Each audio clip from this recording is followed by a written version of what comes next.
On this episode of Quick Cryptids. Vampires. The first stories of blood-sucking creatures date way back to ancient Greece, but tales of the undead really started to gain traction in medieval Europe during the plague, as walking corpses were said to drink the blood of their victims, spreading the disease. Other diseases have been attributed to vampires, such as porphyria, a blood disorder that can cause severe blistering on the skin when exposed to direct sunlight. This can temporarily be relieved by ingesting blood. Rabies has also been known to cause biting, and also general sensitivity that could lead to repulsion by light or garlic. And pellagra, a disease that thins the skin. Digging up the bodies of suspected vampires was common practice throughout Europe.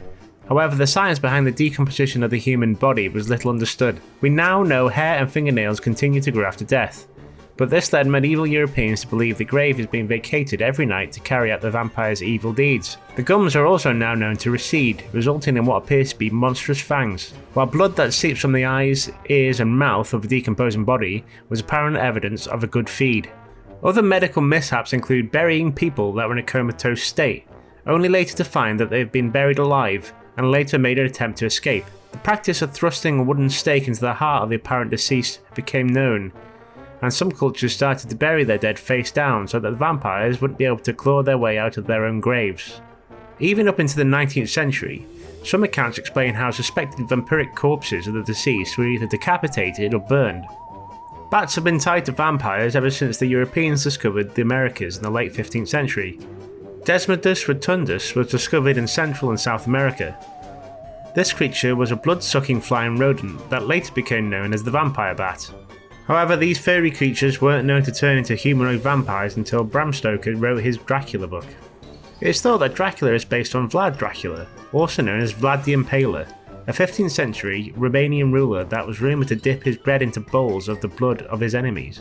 The second most famous vampire is Mercy Brown, a farmer's daughter who lived in Rhode Island in the late 19th century. Her and her family were struck by tuberculosis, resulting in a large number of deaths. It was already thought that vampires start their killing sprees with their own family, and when Mercy's body was exhumed during a harsh winter, very little decay was seen by the townfolk, and they pinned the blame on her icy shoulders. Her heart was cut from her chest, burned and fed to her sickly brother. Unfortunately for her brother, this did not help, and he soon met his maker. Modern day vampires are very different from those of yore. They look no different from you, and there may even be one living on your street right now. Self-proclaimed psychic vampires drain psychic energy from other human beings, while sanguinarians drink animal and even donated human blood to feed. They believe this feeding process is vital for life. During the 1970s, these vampires began to form communities called houses or covens, where the elders would teach younger vampires their ways. During this time, paranormal investigator Stephen Kaplan formed the Vampire Research Center, which was the first organisation to study the practice of being a real vampire. A hotline was set up so that new vampires struggling with their identity could seek advice.